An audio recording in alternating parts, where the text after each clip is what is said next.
Yo, what's happening? Happy Tuesday evening. It is 9:30, well, a little past 9:30 on Tuesday. It is the 30th of December. We are just shy of New Year's Eve. I hope everyone had a fantastic Christmas, holiday, whatever you spend it, however you spend it with your family, friends. I hope it was fantastic. How are you guys doing? Welcome back to another session of Johnny Gaz Live every Tuesday night at 9:30 p.m. Eastern. I appreciate you guys returning. Scotty, how you doing, buddy? Brent, what's going on?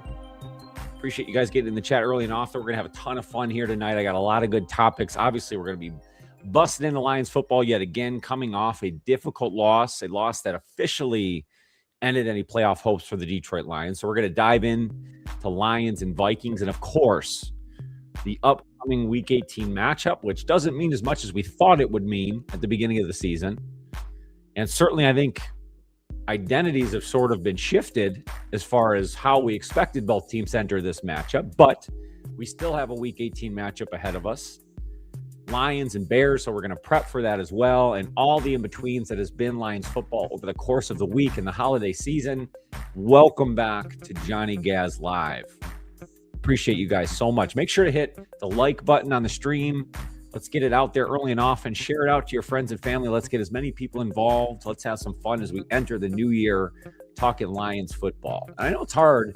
It's hard to be super positive around the Lions here this week, in a week that should be very positive, you know, coming off the holiday week and obviously entering the new year. And we all know that expectations were much higher than where we are right now. I mean, there's no masking that. There's no hiding that. At 8-8, this was certainly unexpected from my perspective. I'm sure it was from a lot of you guys. So I'd love to hear from you. Where do you stand right now with the Lions as we enter Week 18? 1 week left in what should have been one of the biggest matchups of the NFL season. Dan Campbell going to Chicago to face his former offensive coordinator, Ben Johnson, who's now lighting the league on fire in Chicago. In a Week 18 matchup, Lions and Bears. But how do you guys feel? What is your feelings on the Lions as we enter Week 18? Let me know in the chat. I'd love to hear from you guys early and often. I apologize. My throat has been a little under it today. I've been doing a lot of talking here the last couple days. Work. I will tell you, the week between Christmas and New Year's, the week in between there is like the land that time forgot. Because in no way, shape, or form am I trying to get into some kind of huge project, open up some kind of huge thing this week. There's barely half the staff there, first of all. But to come back to work after Christmas, knowing you only have a few days to work before New Year's, and then you have obviously New Year's Eve and then New Year's. I'm assuming most people are probably taking the Friday off, leading it after, you know, the New Year day. So it opens up 2 long weekends, but the time in between is so difficult to manage. And I'd love to hear from you guys. How do you manage that time between Christmas and New Year's? Are you guys working? Are you able to get things done? Are you productive during this time? Because I find it to be very difficult. And for some reason, my job decided to just add a bunch of tasks this week. Sorry, as I punch my microphone. But they decided to add a bunch of tasks this week. I had to work a little bit overtime, which I'm always willing to do. It's no problem. Always willing to put in the work. But the problem is it's keeping me on the phone a lot. So I'm doing a lot of talking, a lot of gabbing. So my voice is starting to go. So I apologize if I'm a little hoarse today, but I wanted to go live because it is Tuesday, and I love talking Lions football with you guys. Hope you're doing well.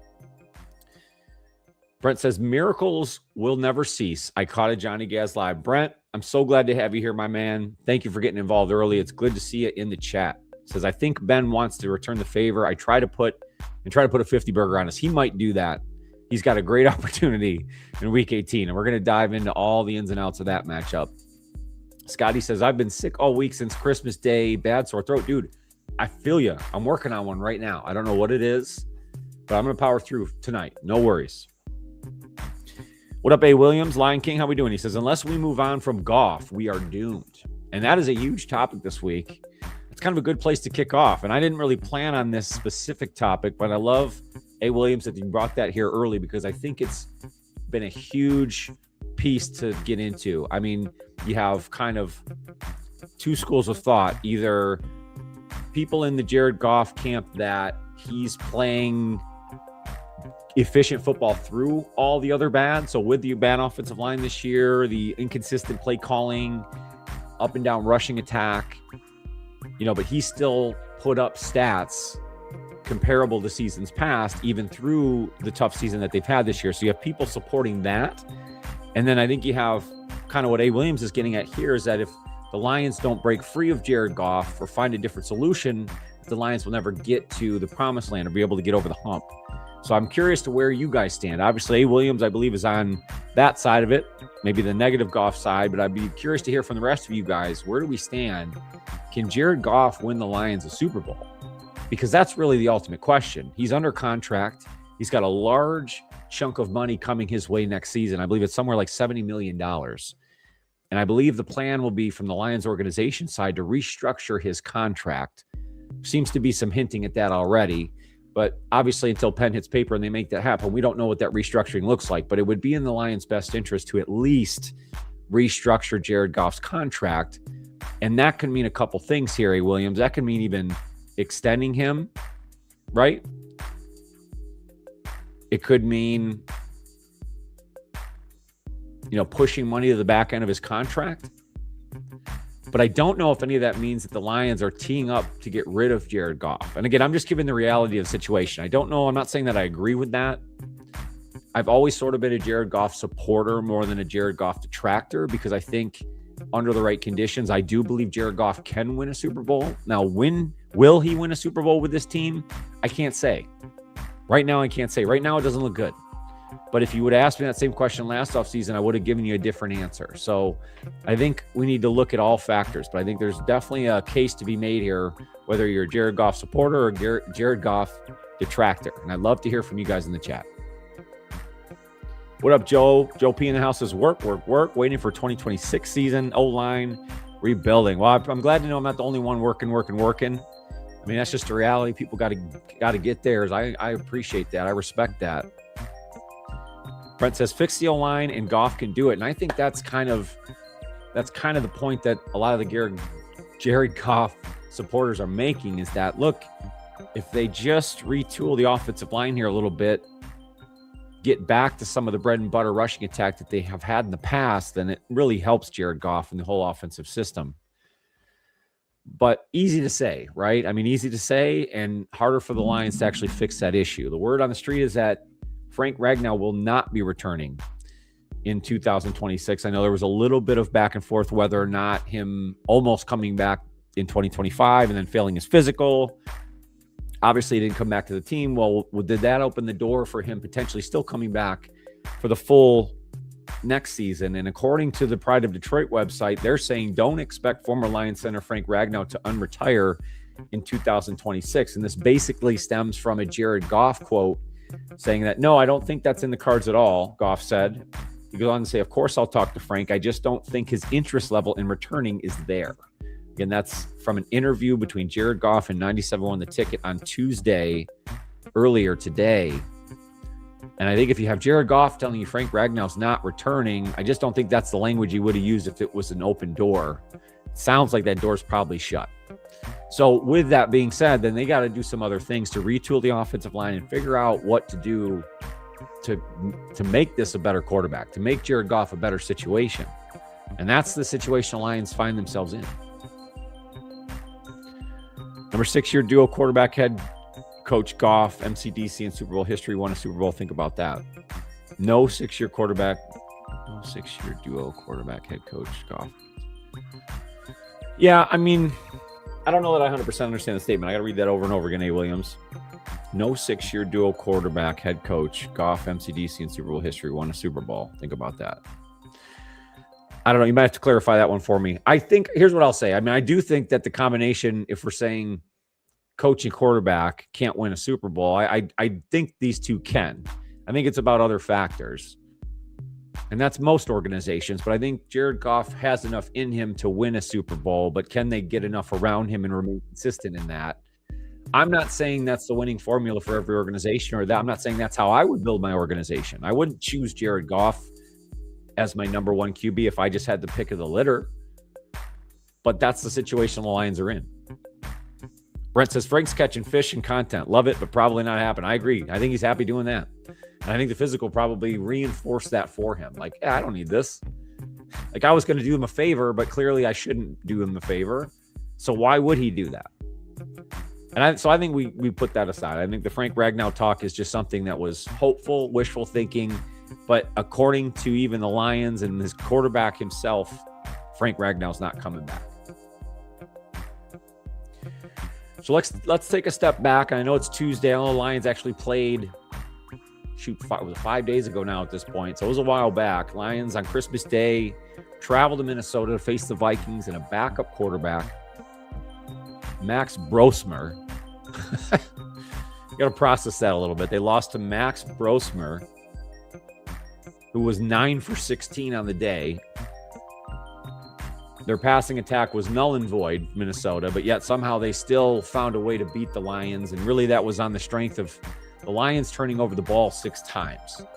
And as much as I can defend Jared Goff, maybe long-term, there is no defending Jared Goff in the way he played against Minnesota in week 17. 2 inexcusable interceptions. Yes, the protection was bad. Yes, he was under pressure, but those were bad reads, bad throws. And the fumbles are what they are. I mean, if you're going to give any team that many chances to win a football game, and they did that with Minnesota, and they end up losing 23-10 in a game that was a clear must-have. Clear must-have. And that's maybe the most concerning thing is the Lions kind of put up a zero burger in a clear must-have game. And it shows kind of the whole picture in 1 week as far as inconsistent scheming, injuries obviously catching up to them in the back end defensively, which actually the defense really I didn't think was the problem on Christmas Day at all. It was really the turnovers in the offensive line. But in a must-win, they just didn't have the grit that this team typically shows, and that's what was maybe most surprising in this 23-10 loss. Lions Talk Live is in the house. Says time to find some new options. I agree with you, Dan. Thanks for coming along, buddy. I appreciate you getting involved in the chat. Good to see you, brother. Everyone make sure to go check out Dan at Lions Talk Live every morning, pretty much all day, really, but definitely every morning to get your updated Lions news, notes, and content from Dan. I appreciate you, bud. Lions Talk Live. Hey, Williams says, our 6-year number quarterback and same head coach since 1967. I've never won a Super Bowl. Go check. I got you. One of the interceptions was an arm punt. Yeah, I guess you could argue that. I don't know. I don't know. Actually, I have to go back and watch that. I don't know if I can say that for sure. Both those interceptions didn't look like. I mean, yeah, he might be just kind of throwing it up there just because. And the pressure obviously dictates that a little bit, but I still think Jared Goff's smarter than that. I don't think in a normal, like with Ragnow in the line the previous year, he wasn't making those kind of throws or decisions. Jennifer Shred, how you doing? Says he is old school. He needs to handle pressure and be able to use his feet. I think it's funny because I think like good Jared Goff has good feet. Bad Jared Goff doesn't have good feet. And the problem is you seem to get bad Jared Goff at some of the worst times, right? Last year against the Washington Commanders, this year against Minnesota. I mean, the bad Goff pops up at the worst times, it feels like. So the argument, I can't argue that. So until he wins the big games consistently, and that's the biggest problem, A. Williams, I think that's what you're going back to, then you have an argument. I'm not arguing against you. Until he proves otherwise, I mean, those Goff detractors have a point. Jared Goff in that matchup, 197 passing yards, 18 of 29, the 1 TD, the 2 interceptions. Maybe more of a story even was the lack of a rushing attack, which that seemed to really fall off in the last several weeks for the Lions. When you have David Montgomery getting limited touches, and obviously that has a lot to do with the fact that Jahmyr Gibbs is a home run hitter and explosive, but when both of them can't get anything going, and it seemed like Dan Campbell's scheme as far as trying to rush anything through the interior was just not happening, and the ability for them to adjust not there. So the rushing attack just disappeared. Jahmyr Gibbs, 41 rushing yards on the day.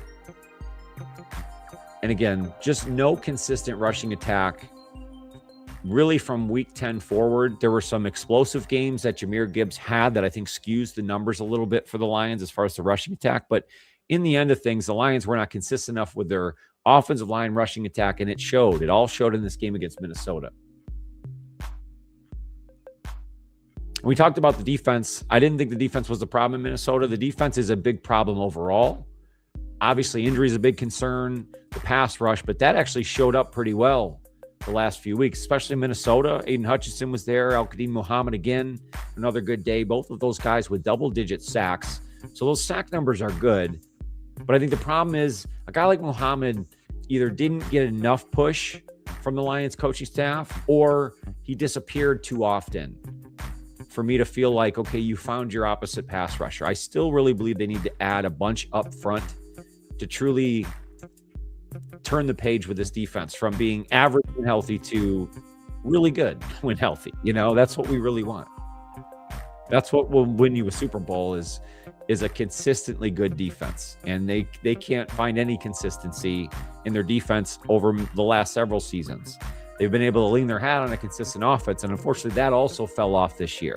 So when you have inconsistencies on both sides of the ball, you turn the ball over 6 times, you can't rush, you can't defend the back end. I mean, that's a lot of problems.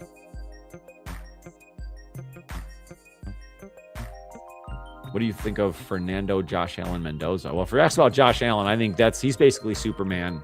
I mean, that's if you say that I had an opportunity to choose a quarterback right now, I'm probably choosing Josh Allen because of the dynamic aspect he brings to each and every game, and he can take over a matchup. There is a guy that can overcome a mediocre offensive line, right? In certain cases, and I don't think Jared Goff can do that. So in comparison, there is no comparison. Josh Allen definitely the better quarterback, and you may see that hold true this year. Buffalo again put themselves in a spot where they can compete for a Super Bowl, but they just can't seem to get the defensive stops when they need it. So that's the big thing for them. What's up, Mile Marker? Says, to me, the whole season fell off. Glimpses of last year, but all 3 levels inconsistent entire season. That's it, man. And that's what I was kind of getting at. Mile Marker, you always hit it on point, brother. That's the thing. I think the staff, the organization was trying to fit. I've said this before, so I'm sorry if it's a broken record, but the staff was trying to fit this team into the 2024 scheme, or the 2024 routine, thinking that everything they did last year would still hold true this year. But we know they didn't have the same offensive line. They lost Sam Laporta. That's so understated. And I lost sight of that even a little bit in some of the content I made recently. The loss of Sam Laporta was so huge for this team. Not only for his receptions and his receiving ability, but the way they were able to work him into the formations, the way he helped in the rushing attack and the blocking schemes. He was so valuable. And when he got injured, they were in a bad spot with their tight ends, and it just fell off.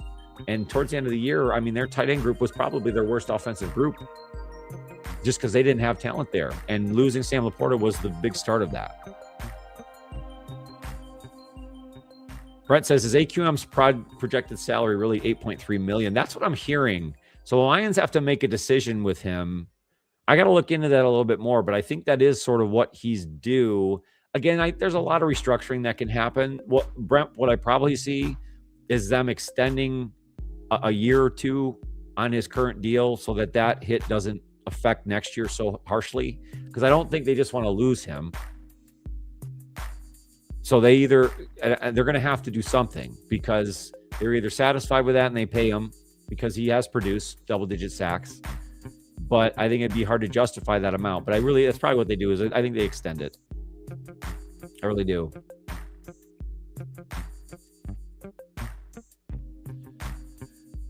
But yeah, it was a really weird game in Minnesota. I mean, it was disappointing. I'm not saying I was surprised by the outcome necessarily. I was surprised at how bad the offense looked. The turnover is a big surprise because the Lions weren't really turnover heavy all season long. I think they had 8 all year, I think it was, and 6 in this game. So, I mean, that's pretty crazy. I mean, they didn't have Glasgow on the offensive line. They decided to sit him, start Kingsley Igakwe for a second straight week, and I think it showed big time in the interior as far as the rushing attack, the passing protection. We talked about the Gibbs and Montgomery failure. Well, that all relates back there. So let me know in the chat, what was the biggest reason the Lions lost to the Vikings? Is it a big picture? Is it a smaller picture thing? What's the real reason the Lions lost to the Vikings on Christmas Day? Is it all about those O-line issues, the play calling, Goff, turnovers? Let me know. I want to hear you guys in chat for sure.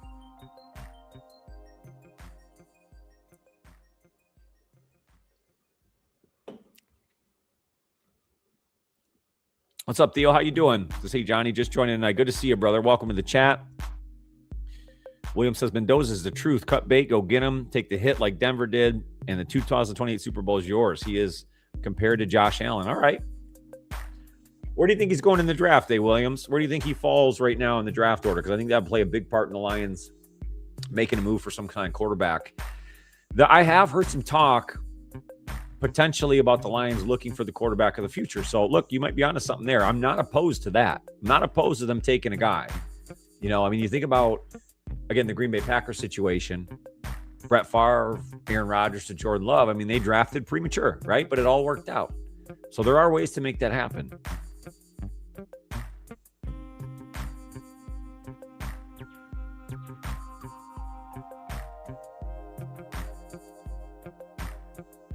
Mile Marker says, what went wrong? I choose answer D, all the above. Didn't it feel that way? It really did. If we look at the winners and the losers from that game, and that's kind of, what I focus on a lot is key things coming out of it. What can we take from these games? Winners, losers. And when you start to stack up all the losers on top of the winners, and the losers list gets to be so long versus the winners, it's not good. I had the losers listed as Dan Campbell, number one. And I hate to do that. I love Dan Campbell. I think he's a great head coach. He's a great CEO of your organization. So I agree with that side of it. But I think once he became play caller, things just kind of went downhill, And statistically in that Week 10 matchup against the Commanders, I got a little out of control going, look at that. The offense is fixed. Dan Campbell knows this team. He knows how to work them back. And it's just not true. They dipped off so bad. And that play calling inconsistency, the overall decision making, I thought some of the play calling was really shoddy. So I just think that the number one thing this season is repairing the offensive line, but finding themselves a new offensive mind, an offensive coordinator. Another loser, we talked about it. I thought Jared Goff, just not good enough. Not good enough against the Vikings. I know there was a lot of other factors playing against him, but you got to be better. In those big games, the must-have win games, those are the ones you hope your quarterback can carry you. And that's just not Goff's game in the current Lions situation. And you're right, Williams. Denver could most likely get the number one seed in the AFC. I think they're very happy with their current situation. I think it was a good move. It's a good move. And I'm sure Denver, again, if it leads them to a Super Bowl, then absolutely that was the right call. But we talked about Kingsley Agakwa and the O-line depth, just not there. Poor snaps, protection failures, too many breakdowns. I thought Jahmyr Gibbs was, again, the rushing attack in general was underwhelming, but Jahmyr Gibbs to fall off, the fumbles, those are the inexcusable things. It's one thing if the scheme is dictating what's happening with your stats yardage-wise, but you can control the fumbles. So to see that happen with Jahmyr Gibbs multiple weeks at the end of the season, just not a good look. And I won't beat it up, but the tight ends as a group, just non-existent. Didn't help your rushing attack. Didn't help in the passing attack. Lack of blocking. It was not helpful. And that all goes back to that Sam Laporta absence. It's huge. The winners from that game, again, I'll give Kelvin Shepard a little flowers, at least for the Minnesota game. Again, I think there's a lot to be worked on this offseason. There's a lot of talk out there that I saw even this week coming off that loss that maybe even the defensive coordinator position is open for debate here for the Lions. I don't agree with that. Dan Campbell had an interview again with 97 won the ticket that praised Kelvin Shepard, and I think he likes the guy. Dan Campbell seems loyal, and so I don't think they're moving on from him. So if we're just talking about the Minnesota game, I thought they were pretty solid as far as how they were able to hold up, especially considering the Lions just gave the ball back to Minnesota over and over again. Yes, they're playing Max Brosmer, and that offense was terrible for Minnesota, but they they held up. So defensively, again, I think there's a lot of things. There's a lot of questions. A lot of questions with your safeties. And I know we have Kirby Joseph signed long-term, but what's the deal with his knee? Is that a long-term issue? It seems like it is. It sounds like it's not operable and something that can linger. So is he coming back healthy? Is he coming back at all? And we know Brian Branch has the Achilles injury. So there's just so many questions in the back end that have to be answered. So do you have to add more talent now? You have to remake your secondary yet again. Remember, 2 years ago, they drafted cornerback, Terrion Arnold, Enos Rakestraw. Terrion has potential, but is just not consistently enough on the field for the Lions right now. And Enos Rakestraw is basically a mirage. He gave a little bit of gameplay early on in his rookie year, but he's been hurt ever since. So we don't know what we're going to get out of him. So there's a lot of questions in your back end. Alex Anzalone's future with the Lions, probably not here next year. And although Jack Campbell certainly took a step up, and he is one of the overall positives for this team in 2025, in a year where it's hard to find a big picture overall positive, Jack Campbell has to be one of them. He turned himself into not only a Pro Bowler, but will probably be an All-Pro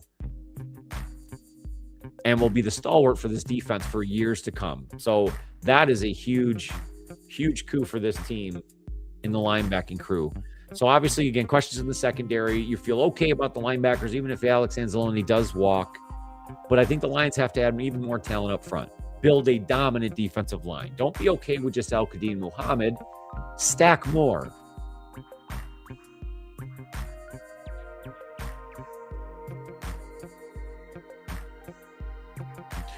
Hey, Williams, we're going to fall. It's not determined yet, obviously, but we're going to fall somewhere 14, 15, 16, somewhere in there. That's where the Lions will be drafting. Now, obviously, we know the Lions are willing to move around, so that doesn't mean that's where they ultimately pick, but that's where they'll fall. And that's why I asked kind of where Mendoza may fall, because does that fall in line with where the Lions are, or will they have to kind of make some moves? And that's a big picture thing. And I promise you guys, I will have plenty of mock draft content, plenty of time where we're going to sit here and do mock drafts together. We're going to talk about all the Lions options. We'll have plenty of the offseason to get into that. Today, we're still going to focus on where we're at in this current season with the Lions, obviously the Vikings game, and then we're going to start preparing for Chicago here in just a bit. Somebody is in the house, and you know what that means.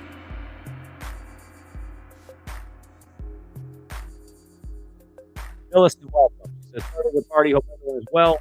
Not able to chat tonight out with friends. Can't wait to catch up and watch this episode later tonight. Happy New Year, Johnny. Happy New Year to all." Millicent, thank you for checking in. She checks in even in a night out. I appreciate that so much. Hope you have fun night out with the ladies or friends, whoever you're out with.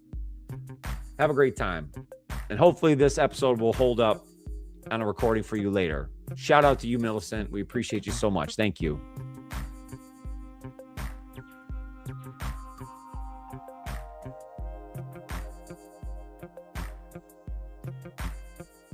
So let's talk about 2005 for the Lions. And again, we're not looking ahead, but let's look at the season for how it's been here. And talk about the disappointments. I think, and I hate to focus on the negative, and let's do this topic first, and then I'm going to swing it. I promise you, I'll swing it. But where we stand now, we got to talk about what are the biggest disappointments of 2025. Oh, Brent in the house. We got a new member. Brent became a new member of Johnny Gaz Sports. Brent, welcome to the family. Although you've always been a friend of the channel, always and often, my friend. Now you are officially a part of the group. Appreciate that, brother. It's good to have you. That's great. Thank you so much, man. Yeah, so you can become a member on both YouTube and Facebook, wherever your platform is of choice. I am pretty much all over your socials, but if you want to get even more involved, you can actually become a member of Johnny Gaz Sports through YouTube or Facebook. Specialized content for you there. You get personalized game reactions from me. It's kind of a me and the camera, and it's my honest, true reactions close after the game. It's a lot of fun, and I get really real with you on top of a ton of other fun stuff. There's always free content for you, but that's what you get as a member of Johnny Gaz Sports. And Brent, just join the group. I appreciate you, buddy. Milson says, I still believe in our boys and MCDC. Go Lions. That's right. That's right. Although we're going to talk about some disappointments here, overall, we still believe in our Lions. And we're going to talk about the positives for sure. But as far as the biggest disappointments, I mean, because, again, we're coming off a 15-2 season in 2024. And instead of the consistency, it kind of turned into inconsistency, right, in 2025. The offense, I felt, regressed. The defense just didn't take the next step, and whether that be due to injury or scheme, new defensive coordinator. I mean, there's a lot of things, but I really felt like the offensive identity was lost. So I think the biggest disappointment to me was the loss of their offensive identity in what some people would have called the greatest show on turf 2.0 at one point a few seasons ago, to what it became this year. And it doesn't mean the Lions can't get right back to it. I think this is, I don't even want to say fixable, but this is tweakable to the point where they can get back to being very competitive again in 2026. So to me, the biggest disappointment in 2025 was the loss of their offensive identity. I'd love to hear from you guys. What was the biggest disappointment of the year for the Lions? You know, is it what I laid out to you there? Is it the offensive line injuries? Frank Ragnow not coming back? The coordination changes? What was it? What was the biggest disappointment of 2025 for the Detroit Lions? What up, Richard? How you doing? Says Goff to take a pay cut. I think you are correct. I don't know if we call it a pay cut. I think it's a restructuring. So they're not like taking the money away, but they're going to restructure, which could mean 4 more years of Jared Goff, though. So if you don't like Jared Goff, you might want to buckle up. A. Williams, that's a great point. I mean, I don't know if I'd say it like that, but he says Aleem was trash, DJ Reader as well. Those two guys were not good this year. And it's funny because when Aleem made his return against the Buccaneers, I think it was, he looked like the dominant force that he was the year before. But then after that, just disappeared. I was very underwhelmed by Aleem McNeil. Like another guy that you've paid a ton of money to. And yeah, he had the injury. I get that. But will he come back better than he was this year in 2026? That's a huge question mark. That's why, again, I think they have to reinforce their defensive line. Yeah, Richard, Aleem was hurt, lost a step during the season. I think you're right. I mean, I think maybe that's what it really was the injury recovery came back too soon, maybe? I mean, that's a possibility. I mean, that's what he said. He told the Lions he was ahead of schedule, so the Lions pushed it. Did he push it too soon? I mean, his production wasn't there like it had been, and they really needed him this year. Mile Marker says, for me, the JG to ARS connection was thrilling last year, but not so much this season. Yeah, just off to Brown. That's, I think, Mile Marker, it's a great point. I think it's all affected by the offensive line, the protection, Jared Goff not having the extra split second to read through progressions, to step into throws. Allowed Amon-Ra St. Brown, Jamison Williams to run deeper routes, different concepted routes. But when you're limited as a quarterback, when you're being pressured so heavily, it changes the way you're making reads. It changes who you're reading, how you're calling plays at the line. I mean, a lot of things were affected by the offensive line, Mile Marker, but I think you're right. That connection, I felt like it was the glue early on in the season, and then it just kind of came unglued, as did everything else. Detroit fan man, what up? Says, but also, though, Casey Rogers runs that 2-gap scheme. Aleem and Co. last year under Terrell Williams, a 1-gap scheme. We're situationally more aggressive. Maybe we need a 5th defensive line coach in 5 years. That hurts them. That's definitely a big part of inconsistent scheme. That's both sides of the football this year, my man. For sure. I mean, that's a great point, actually. That's a great point. You forget the Lions have rotated defensive line coaches. And you're right, the scheme does affect that. But let's not pretend like Aleem McNeil did not disappear this year. Then where was the production from any of the defensive tackles? I guess would be my act. Because I would add Tyleik Williams to that mix. I'm not saying he was bad, but I just didn't think they got any impact from their defensive tackles.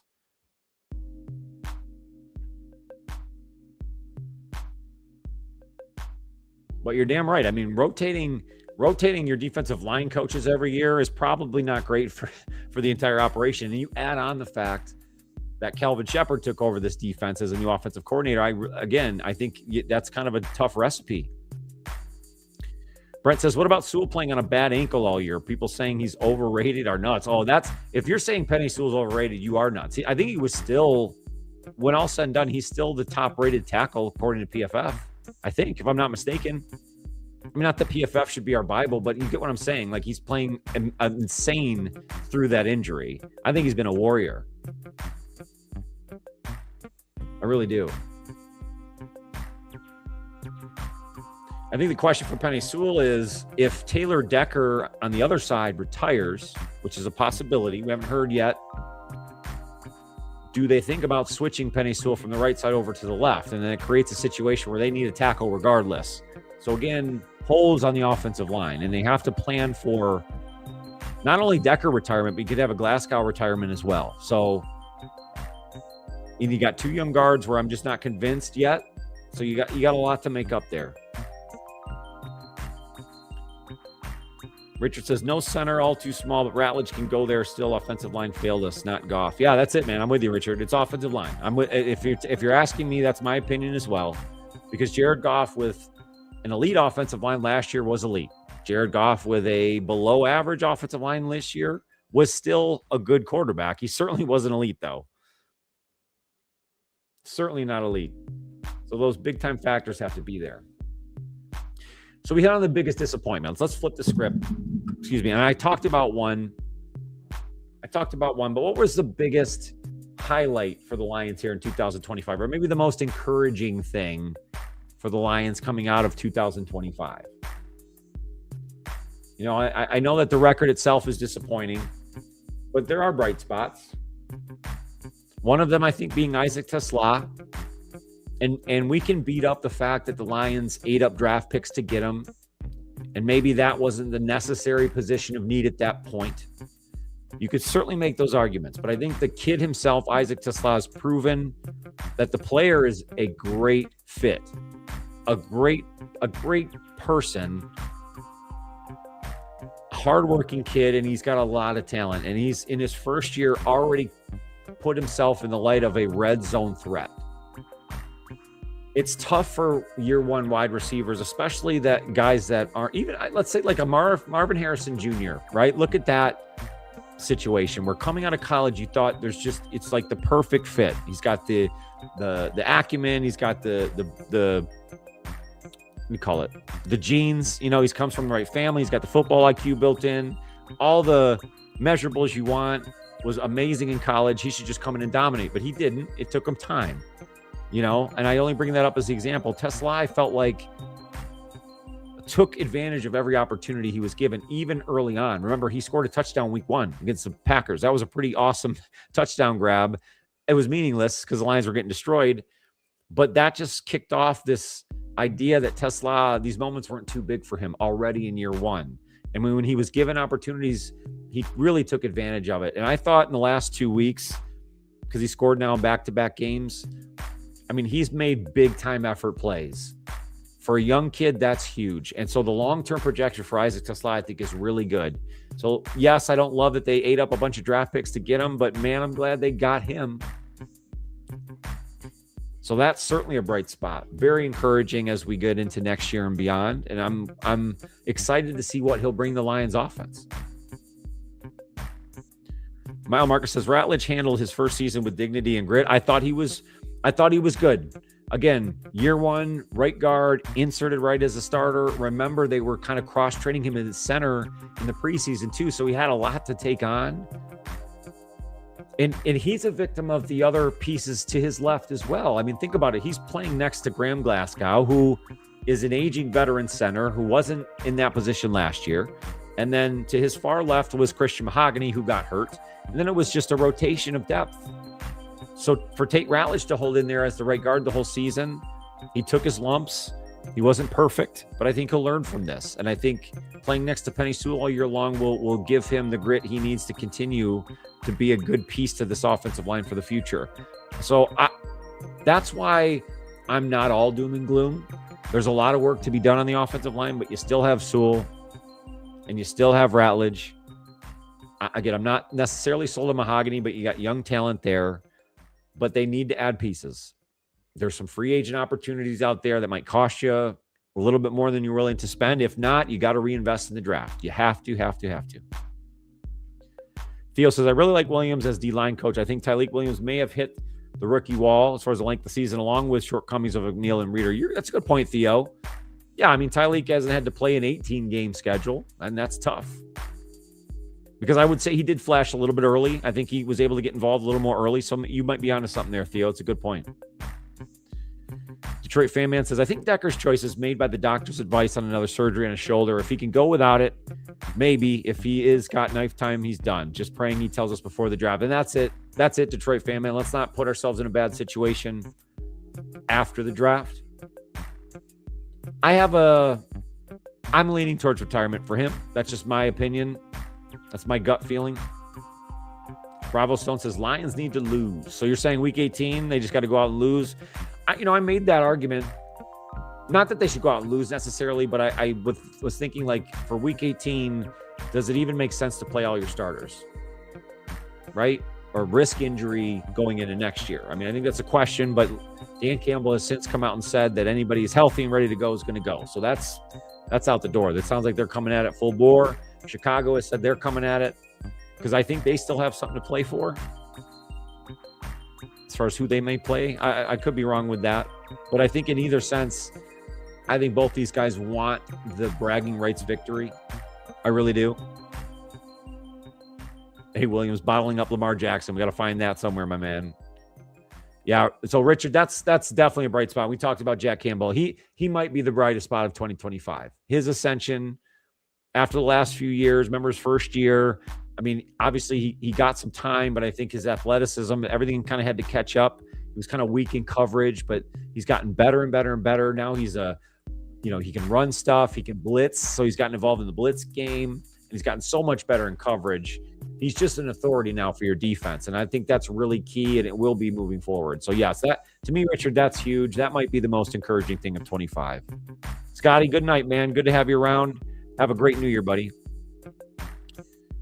Theo says, I'm excited to see what Miles Frazier can bring to our O-line realignment next year. Yeah, he wasn't in the mix a ton. Got a little bit of play towards the end of the year, but it'll be interesting to see. He could compete for a starting guard next year. So between him and Mahogany, we'll see what happens. Yeah, Brent, I thought, when they had originally brought in Williams, the defensive line coach, that was supposed to be the fix, but I didn't see it either. Mile Marcus says, I want to go into Chicago fighting the long defeat of the season. Yeah, I mean, it'd be nice to get a victory. Here he is. I knew he wouldn't be late to the party. Broski Bear in the house. Thank you for confirming. Bears are locked into either 2 or 3 seed. If they win, they're number 2. Okay, so that's what it is. Thank you for confirming, Broski. So you guys do have something to play for. So there is motivation there on top of everything else. And tell me, who are their options to play? Broski, run us down, brother. As our resident Chicago Bear expert, who are the possibilities for the Bears for what happens here with the Lions? So if they win, who they play. If they lose, who they play. Hook us up.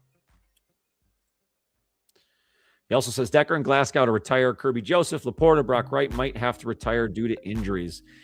That would hurt the tight ends bad. I really hope Laporta is able to fight through this because, again, he's such a key piece. He might be the biggest piece of this offense, really, outside of the offensive line. So that would be a huge blow. We'll keep our ears to the ground. I'll keep you guys posted on the channel if you hear anything about those particular players. I agree with you on Decker and Glasgow for sure. Says, I'm not sure Bears are playing their starters a full game. They might not have to. I mean, the way this Lions offense is playing. So let's run us up a little bit. And you're good to go, man. Have a great New Year, Lions 2026. That's right, baby. All right, if the Bears get the number 2 seed, they play the Packers. If the Bears are number 3, they'll play the Rams. So I'm not going to speak for you, but if I was the Bears, I would much rather play the Packers than have to play the Rams. Especially with no Micah Parsons. They got to come to your place. So that's what I would want. I'm assuming you want the same, Broski. Tell me if I'm wrong, though. You want to just hit the Rams right off the bat, knock them out? To me, the Rams are the favorite. Even though they've lost a couple games here. I still think they have the most talent to run through the NFC. But who knows? The Bears have surprised me all year long. I think the question for the Bears is, can they win without getting a bunch of turnovers? You know, that's really the thing. But they have been. You know, you really can't say they're not forcing turnovers.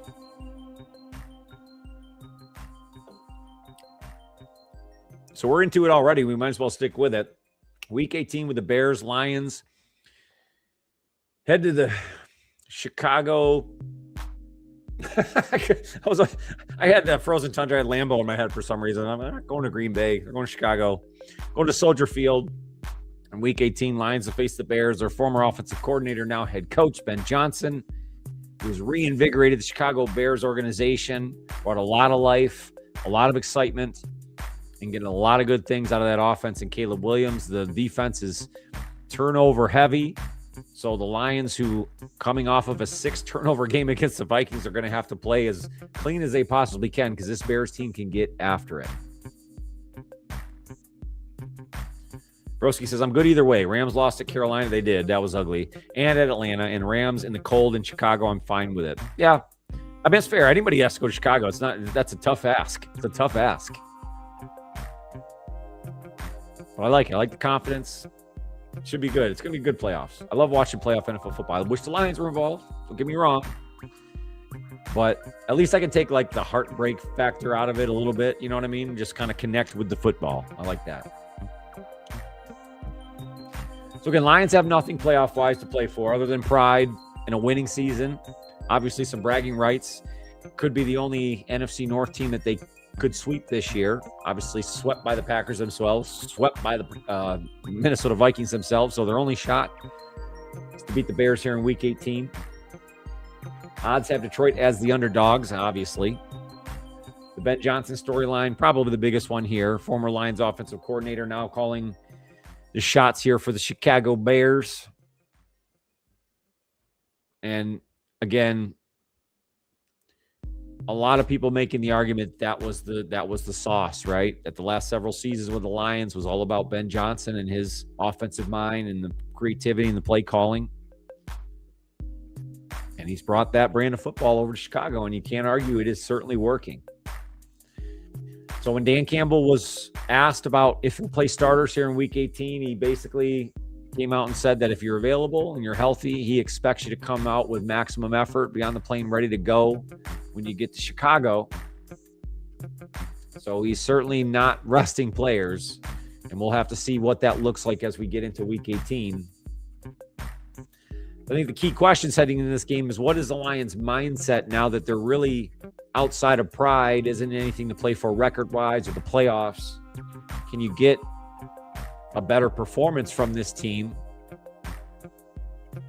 What kind of offensive line shows up in Chicago on the road? So will that motivation be there? And what will Campbell prioritize in this matchup? You know, you throw everything to the wind, kind of open up the playbook, stick to what you know. It's an interesting matchup between head coach, former offensive coordinator. It'll still be a fun watch for sure. It's a 4:25 kickoff now. They have announced it on Sunday in Week 18. So what do you guys think? Should the Lions go at this full bore? Should they go at this 110%, play all their starters, and ultimately try to earn a victory here in Week 18? Now, this victory from the Lions' end of things could mean a couple things. It could mean not finishing dead last in the NFC North, which could change the way their schedule looks next year. We all know that a fourth-place finish gives you a fourth-place schedule the next year, which can help the Lions. A loss could also help the Lions' draft status. So there is arguments to be made for the other side of this, but I think when you're looking at the true reality of the Lions picture, Dan Campbell is all about grit. As much as it might not have paid off as much this year, I just don't see them selling it in Week 18. So I expect them to go full board, and I keep saying that. I got to come up with something else. I expect them to go at it 100%. But that worries me. It really does. Late says, how to fill holes in the secondary O and D line. Give me some hope. I think the secondary is all about, they need to figure out what they're going to get from their safeties in the next year. I think Achilles, we know, isn't just going to be healed. So I expect Brian Branch to be out for probably at least half the season, maybe a Thanksgiving return. If he can push it, great, but I wouldn't push it so that he get him back 100%. Kirby what I'm hearing is an inoperable knee injury. So rest is what's going to help him. Can he get enough rest this offseason? Can he rehab enough or whatever needs to happen to strengthen that knee around it or whatever you got to do to get more of a full season out of him? The scary thing is the long-term projection on that knee isn't good. So, and you've already paid the guy. So I think the hope is that Brian Branch returns at 100%. If you can get that at the very least, you got to feel pretty good about it. I think Terry Arnold, again, he's been bit by the injury bug, but I think he's shown promise. DJ Reed was underwhelming, but he's a good second cornerback if Terry Arnold comes back 100%. So a lot of it to me, Blaine, is can they get some luck on the injury side of things? That helps their secondary. On the O&D line, they need to add talent. That's just the truth. And I think it needs to come in a combination of ways, not just through the draft, because if all you're doing is drafting rookie players, then again, you're not immediately impacting anything, so I think they're going to have to add someone in free agency or via trade, something on one side of that football. So like Kyle Linderbaum is available from the Ravens at center. Now you're going to pay a lot of money for a premier center. I mean, if you're talking about replacing a Frank Ragnow, this is the best replacement you could probably shuffle in there, but you'd have to pay for it. So that's an option.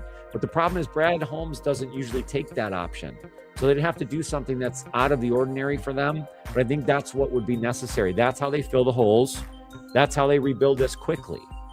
Some people don't like that. Some people love the long-term strategy and don't want to make a splash, don't want to make a big trade, don't want to hit free agency hard.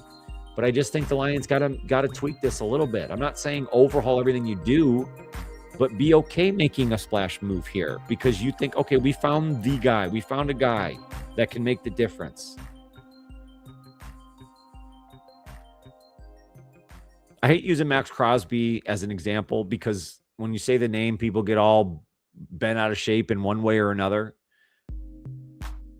But there'll be an opportunity there. There was an opportunity there. And now we don't know that the Lions didn't make a call, but my point is there's opportunities. And it's about grabbing one opportunity to show that you're willing to take the next step. Johnny G in the house. Appreciate you. Yeah. Shout out to Bucket Squad. Jesser. My man Jesser in the Bucket Squad. A collab. Look at this. This is dope. It's dope. Yeah. Don't hate on my pants. I went full lines today. But yeah. Bucket Squad. Got to shout out Jesser, my man. He hooked us up. That was a Christmas gift. That's good. That's cool. But that's what I want to hear from you guys. I mean, what do you think the Lions should do with this Week 18 matchup? Do they go at it 100%? Should they play all their starters? Do they risk injury? Do they just continue to try and does the pride of this victory outweigh a lot of what's happened this year? Right? And that's kind of how I look at it. It's like you can do everything you want and get a win. Does it fix what's happened so far this year? Does it make it right? Does it make it better? I don't think so. But on the other end, I also don't think it would bring any sort of confidence to anybody within the fan base or the organization to go in there and just lay an egg and not play your starters and just commit to yourself a defeat. I don't think this Lions team will do that. I really don't. I think they're going to come at it all the way. Play it like it's real, because it is. And you're right, Mile Marker. I mean, that's a very quick and easy way to say it for sure. And that's what they're going to do. That was Dan Campbell's word as he talked this week. And that's what I expect. And I think, so then it sets up what should be at least an exciting matchup, because you are going to get two teams going at it.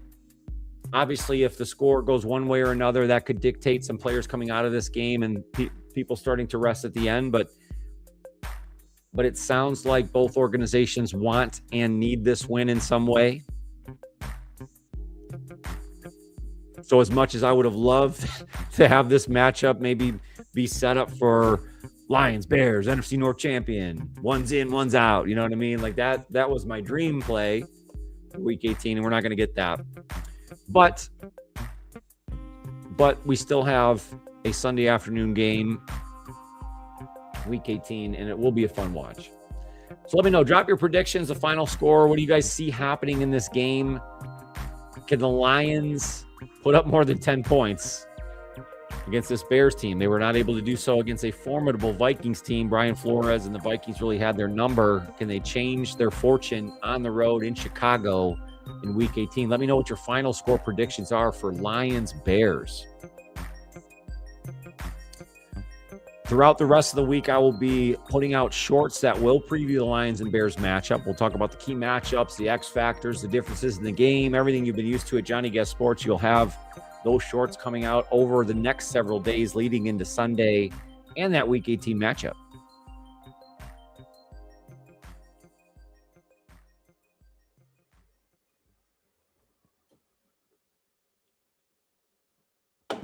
I appreciate you guys. Everybody that's been involved in the chat today, thank you so much. If you haven't already, make sure to slap the like button. If you're digging what we're doing here at Johnny Gaz Sports, remember, we're live right now every Tuesday at 9:30 p.m. Eastern.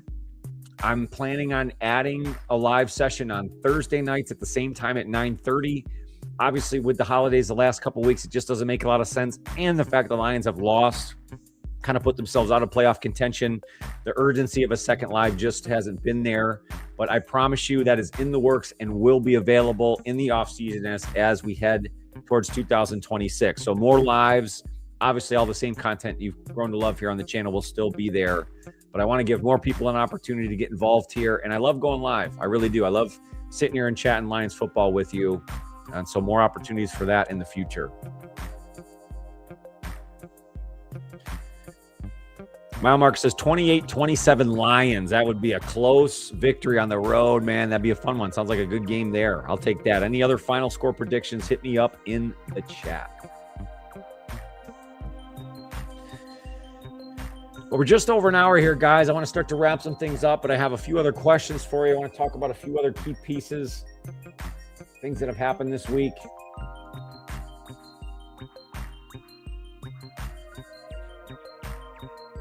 And overall, I just want to make sure, let me get rid of this. Overall, I just want to make sure to set the stage for the future, what's going to happen here on the channel as well as with the Lions. What's up, Blaine? How you doing? It says Laporta got injured in the past when Campbell could have rested. If memory serves correct, you are 1,000% correct. That was 2023, end of the year. What I thought was a dislocated knee. If you remember that hit that he took and his knee buckled, man. That looked ugly. He actually was able to come back, finish the run there, obviously hobbled a little bit, but you're 100% right. That's the fear, Blaine. That's why there is an argument the other way. But he says 35-20 Bears. Lions finish 8-9. Pistons on now. No worries. And we got Pistons rolling. So let's go watch some Pistons. That's what I'm talking about. Appreciate you, Blaine. So yeah, 2025 for the Lions was a setback. It was a disappointment, if you want to put it for what it is. High expectations, 15-2 and a number one seed. What we thought were set up for success with the roster, and yes, there was a lot of changeover heading into this season and some suspected roadblocks, but those roadblocks turned into inconsistencies. Those potholes were not filled. They were simply rolled over, and the car kept chugging along. And eventually, after enough potholes, things started to happen with that car. Week 10. Steelers, Vikings, the car's broken down. That's a terrible analogy I just came up with on the spot. You get it, though, guys. The point is, 2025 has been a disappointment for the Lions. We know that. Lions at 8-8 heading into week 18 is not where any of us would have said the Lions would be at this point, but that is where they're at. That's the reality of the situation. Offensive coordinator is in question heading into next season. They have to figure out a new play caller. The offensive line needs to be retooled. You have good pieces there still. You have young pieces there still, but there's potential retirement in Decker, Glasgow. There's injuries to be considered.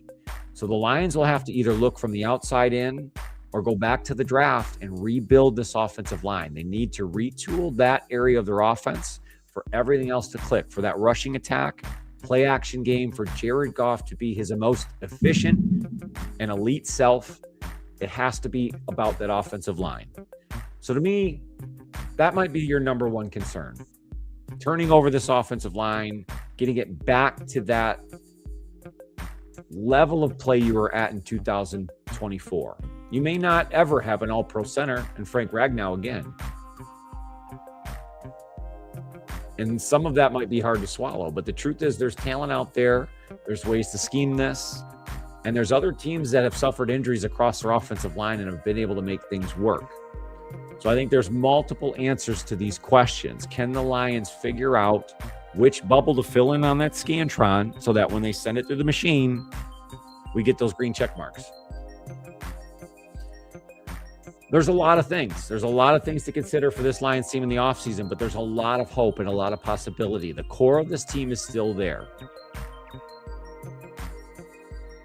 You have talent, you have young talent, and you have an organization that wants to win. At least from the Dan Campbell and Brad Holmes perspective, they want to win football games. Now, you can make an argument about the long-term perspective, the Ford family, referees. There's a lot of conspiracy theory arguments to be made, but I believe that this current regime wants to win. And I think this season might have been the reality check that they needed to prove to them that their way may not be perfect, that their way may still need some tweaking to get to the ultimate prize. It felt like they became stagnant in their ways, stubborn almost, in the way they schemed, in the way they handled talent, in the way they called plays, in the way they speak at the podium in these press conferences. And it's now led to this. It's now led to 8-8 and a potential last place finish in the NFC North after going back-to-back as NFC North champions. So this may be the reality check that this organization needed to tell them that they have to do things just a little bit differently if they want that Super Bowl. That's what I want. Is that what you guys want? Let me know how they get there. I'd love to hear from you guys. Make sure to check in with all the shorts the rest of the week as we preview Lions-Bears. Let me know how the Lions get a victory in Week 18. How should they handle this matchup with the Bears? Again, I'd love to hear from you guys. Brent, again, I appreciate you for becoming a member of Johnny Gaz Sports today. Predicted 10-7 and a wild card with all the changes. Says wrong again. Hey, brother, I had 12-5. So you want to talk about being wrong? I was wrong. And at one point, I'll bury myself even more. At one point this season, after that Ravens game, I was like, oh, I'm going to move them to 13-4. Moving to 13-4. I buried myself. But, you know, that was the positivity at the time. Things were rolling. And I tell it to you like it is. If I feel one way this week, I'm going to tell it to you. If I feel one way the next week, I'm going to tell it to you. But the truth is, I will always shoot it to you straight the way I see it. And we're going to have fun with it here on Johnny Gaz Sports. But it's still a fantastic week. It's still New Year's week. We got New Year's Eve tomorrow. Hope you guys have some plans. Let me know what you're doing. Before you leave, hit me up in the chat. Let me know what you're doing for New Year's Eve. If you do anything big, you got anything planned for New Year's Day. Got some good sports still on. I mean, I know obviously the Week 18 game doesn't mean as much for us Lions fans as we hope, but still got a lot of good things going on in the sports world. College football playoff, Red Wings rolling, Pistons rolling, Tigers off season, you know, so there's a lot of good stuff. And we're going to talk Lions football through all of it, through the whole off season. No matter what's going on, you have a resource here with Johnny Gaz Sports, so you stay updated on your Detroit Lions. Theo, Happy New Year, buddy. Says I had him at 13-4. Yeah, I was there with you at one point this season, buddy. I wish that I did. Happy Old Lang Syne, everyone. I hope I just butchered that, didn't I, mile marker? I'm so sorry. I shouldn't even have said that. One Pride. What up, Will Gray? We got a Bears fan in the house. Excited to hear your insights on Sunday's game. Will, I'm scared, man. I'm scared. I'll be honest with you. Bears, you got to feel good, right? You got to feel good about what's going on. I mean, we were talking today, Will, about whether the Lions are coming at us at 110%. Do they play all their starters? Dan Campbell, the coach, has come out and said they're going to go at it at 100%. We'll see. Obviously, the Bears still have a little something to play for as far as seeding. Broski Bear confirmed that for us as far as a 2 or 3 seed. So obviously the Bears are coming at it all the way. Lions going on the road. They've really been slipping offensively. The turnover bugs hit them. We know the Bears love to gather up those turnovers. So I'll be honest with you, Will. If I'm in Chicago world right now, I'd be feeling pretty good. What up, Robert? Says, oh, man, how did I forget? No worries, buddy. No worries. We'll be here for at least a couple more minutes. And I'll be back again next Tuesday, 9:30 p.m. Eastern. And I'll let you guys know when we start the Thursday routine for sure. No worries, Will. I just appreciate you guys are involved. Robert as well. No problem being late to the party. What up, Joe? Joe in the house. Joe E. Happy New Year to you and your family. Go Lions. Same to you, Joe. Appreciate you coming around. Before we go, let me know one word to describe the 2025 Lions season. Give me one word. How about one word in chat? I've got a Bears fan in there. I'd be interested to hear you guys describe it as well. Hit me up with it. Give me one word before we end this live to describe the 2025 season. Robert, one question. Absolutely, man. Fire away. As many questions as you want as well. No problem. Hit me with that question. And you know what? I got to hit this one more time because we haven't had enough of these here today.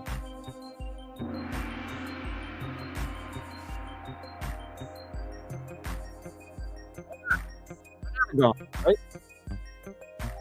So yeah, one word in chat before you go to describe the 2025 Lions season. Joe kicks it off with a good one. He says, disaster. That's a good one. Brent says, disappointing. That's a really good one. I might go with that one, Brent. Disappointing might be my word as well. Dwayne Jones says, sucks. It does suck. It freaking sucks. It does. Wistful. That's a good one. I don't know. Wistful. Let's look up that. Hold on. I'm going to need a definition of wistful. Here we go. Here we go. Definition of wistful: having or showing a feeling of vague or regretful longing. That's, wow. That's deep, mile marker. I love it. That's deep. Dan Zaster. Oh, Gavis Concon. How you doing? Good to see you in the chat. Dan Zaster. That's clever. That's clever. The 2025 Detroit Lions season was a Dan Zaster. That's it. Hashtag Dan Zaster. You did it. Gavis Concon, you hit it. That was the one. Very nice. Robert Murphy, here we go. Here's your question. It says, how can the media say when we miss the playoffs, our window is closed, but they don't say that about KC or the Niners? Well, I'll say this. I have heard media say the KC window's closed. So that I have heard a little bit of. The Niners, I think, have kind of proven, especially this year, even through injury, that they can scheme through it, and they're winning. They continue to win. I didn't think they'd be able to do that at the beginning of the season, but even through all of the faults that the Niners have, they continue to win. And that's sort of the whole point of when we look at the Lions. Yes, they were hurt with injuries. Yes, their offensive line was sort of depleted in a way compared to years past, but there's ways to scheme this up. So does a new offensive mind look at this differently? Even with a few minor tweaks, a new offensive mind, I think things can change quickly. So, Robert, it's a great question. I think Lions fans and Lions media in general have been conditioned from the history of this team to overreact to everything in one way or another. It's always a swing. And I think, and I'm no different. I'm not saying I'm better than that, because when the Lions lose, I'm one way. Give me 24 hours and I'm kind of back to level. It's the way we've been conditioned, man. Brent says abomination. The Lions 2025 season was an abomination. I just love that word, abomination. No worries, Robert, anytime. I'm here for all your questions, brother. No worries at all. Lions will be back. I agree with you, Joe. I think they will be back. This isn't the end. I don't believe the window is closed at all. I think the window's wide open. I think this was a setback year. This was not the end of an era. This was not we're firing coach, GM, and resetting, a rebuild, as a lot of people like to say. I don't think it's that at all. They turned over both their coordinators, injuries caught up to them, and they had a very unfortunate retirement at center and the loss of their premier tight end. That killed the Lions. It truly killed the Lions in 2025, but you hope that the tight end will come back. You can add pieces to the offensive line and add an offensive mind that helps fix the offense. And if you can do those things and hope for a little luck on the injury side, the Lions can turn this around and be back at it in 2026. Stamp it, Johnny Gaz approved right there. Cha-boom. Wait, you know what? That's where I should just. That's where we just hit that. That's where the gong comes into play. I got to be better with the gong. I suck at the gong. I'm a gong show. One pride, Theo. That's right, baby. Depressing. That's it. That's a good way to describe it for sure. For sure. That's it. Well, that's going to do it, guys. I'm going to wrap it up right there. I appreciate you all. Again, thank you, Joe, Theo, Robert, Gavis Con, Robert Murphy, Brent. Again, thank you so much for becoming a member. Again, if you haven't already, slap that like button on the stream. It's the best free way to help me out. It really is. Sharing it out to your friends and family, letting them know that next week on Tuesday, we got them coming on Thursday. On Tuesday at 9:30 p.m. Eastern. Appreciate you guys. Mile Marker, Will Gray, Blaine Cowick, Johnny G Sr. Appreciate all you guys. Broski Bear, Scotty Shrouds, everybody that got involved in chat. I know I'm missing a lot of folks, but I just appreciate you so much. I really do. Joe says if the Lions would have kicked the field goals and punted on fourth down, there was an argument to be made about not kicking the field goal, in the Steelers game.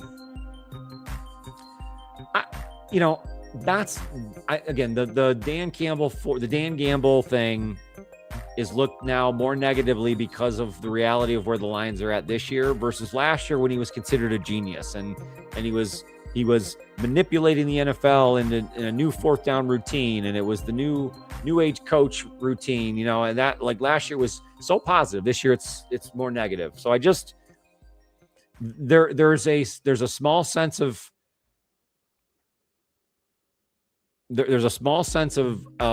making sure that he's surrounded by the right mind so that when he makes those decisions, they're all supported and all group-thinked versus this year where it may have just been all on Dan Campbell. So again, adding an offensive mind, I think, helps with that.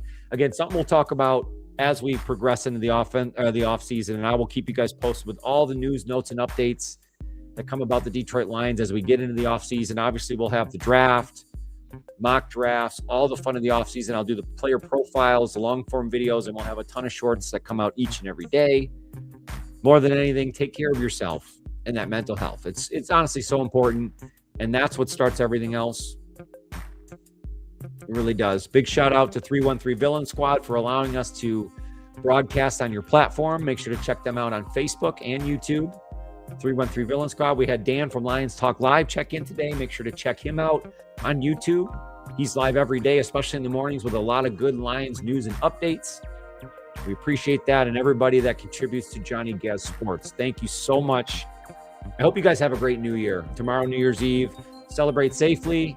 Give your family and friends a hug for me. Tell them about Johnny Gaz Sports. But just be safe and have fun. I appreciate you guys. Before you go, make sure to check out some of the backgrounds and the scenes that we built here for Johnny Gaz Sports. Let me know what you like and don't like. I appreciate you guys. I love you guys. Peace out.